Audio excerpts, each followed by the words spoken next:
welcome to week 24 of your GKIS app. Today we're going to be covering screen guidelines. Now, every time I do a webinar or a keynote or a workshop or a presentation, there's always a question from the audience about screen guidelines. And I have to tell you, it's my least favorite question, but it's the most popular. And I'll tell you why. Because when people ask for a guideline, it's almost as if they're asking for permission for giving their kids screen content. And, you know, it's a mixed bag. Now that you're on your 6th month of this GKIS course, you recognize that there's a lot of risk of digital injury, but there's also a lot of benefit. So it's a very complex problem. And I don't think any expert knows exactly when is the right time for which content for each child. Parents, informed parents, are the best people to make that decision, even better than us professionals who got a lot of training and experience in that. So my goal was to offer you a lot of science-based information so that you could make an informed decision about your family and your kids on a moment-to-moment basis. But I also know that people really appreciate general guidelines based on social, scientific, and clinical principles. So that's what I'm going to be going over for you parents today.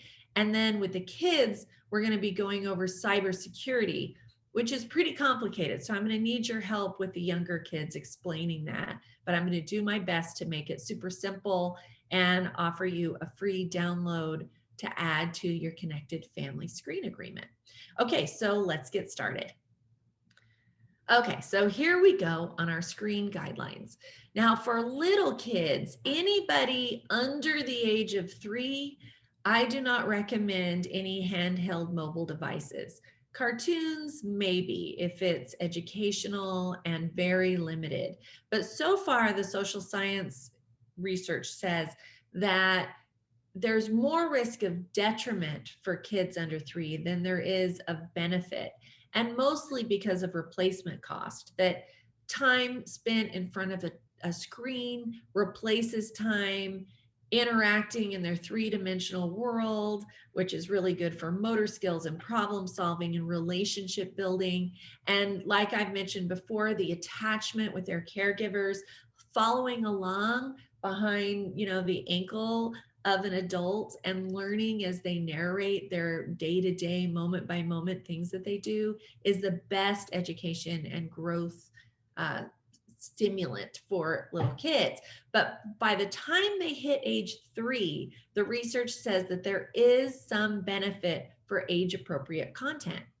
So educational programming and software is a go at this age, in my recommendation. Now, obviously, this information should be taken as like what you'd read in a magazine for entertainment value. This is not clinical advice, because to get clinical advice, you'd have to come into my office. We'd have to go over office policies with you, and then I'd have to get to know you individually. But in general, as like entertainment content recommendations, here's what I have to say. The research shows that educational programming has demonstrated to be beneficial as young as 3 years old. And the best thing to do, which we've gone over already, is to pair technology with complementary creative activities. Those creativity kits and maker spaces, this is the perfect window to introduce those. Co-viewing and co-media engagement is still best. That way you're able to see exactly what kind of content they're experiencing and how they're perceiving and interpreting that content, and you can facilitate along the way. And it also builds that parent-child cooperative negotiation too, right from the get-go. I encourage interactive media and email, but still only with family and close friends. So interactive media means like video conferencing. I really like Facebook's Messenger Kids. I'm on their youth advisory committee, and I have been for years now, and along with other child advocacy and child development experts, we've made an effort to really make suggestions to keep that a walled garden so no outsiders can get in there and they can't discover outside of the boundaries of what's appropriate for young kids. And the video conferencing options of that is great because it adds stickers and, you know, all kinds of really fun features to it. So, you know, the real benefit of something like Messenger Kids is it's built specifically for children. So it has those safety measures and parental oversight in mind. So, you know, video conferencing with grandparents and friends is awesome at this age. But remember, don't allow unmonitored viewing or unfiltered content, and no more than 2 hours a day max of screen time. That seems like a lot. And for some families, that is too much. But I try to be realistic, try not to do it all in one bit. You know, blackout times in between is really important. And at 6 years old, you're still holding off on gaming devices, smartphones, or social media. By ages 7 to 11, the science says that gaming can be great. Even, you know, education is gamified now in many situations. So gaming devices are a go, in my opinion, at this age.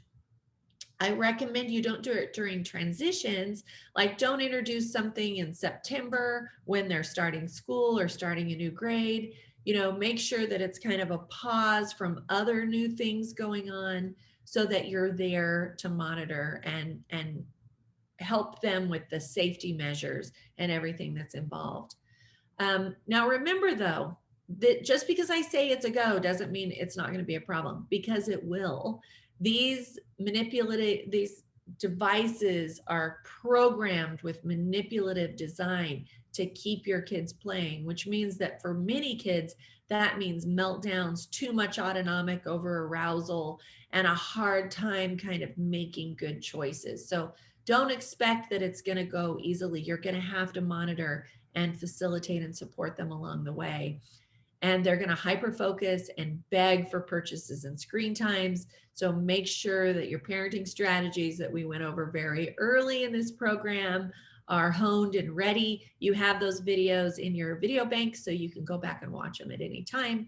And I also included all my screen time in the meantime readings in this app in the appropriate section, so you can also go back and review that information in your readings.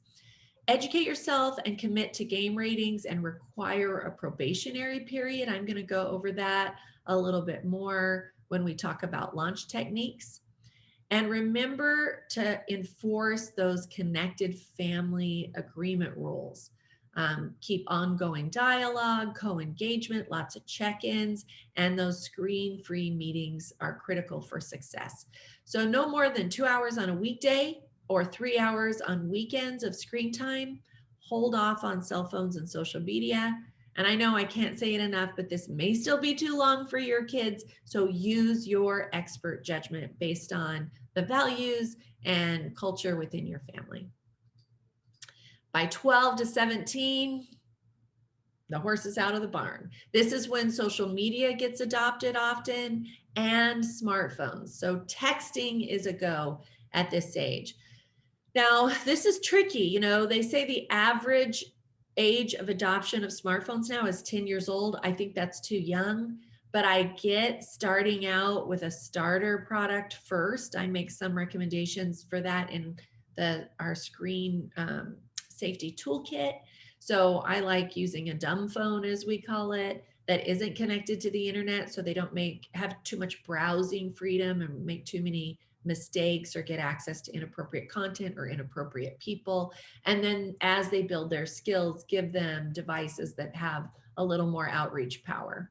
So I say personal cell phones without a data plan until 5th or 6th grade at least, and filtered and monitored use around 7th grade. So, you know, not right at the start of middle school, but during middle school is when they start getting that social skills, expertise that they need to have good judgment, but only with their parents as their informed, positive partners.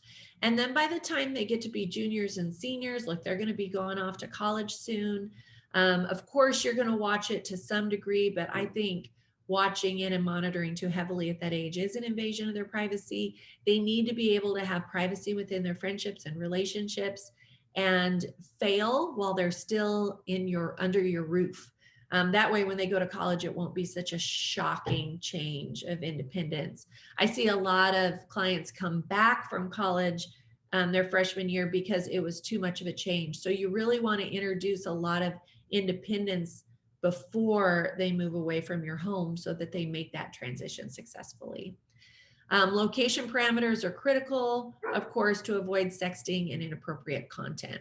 So no more than 3 hours on weekdays and 3 hours on weekends at this age also.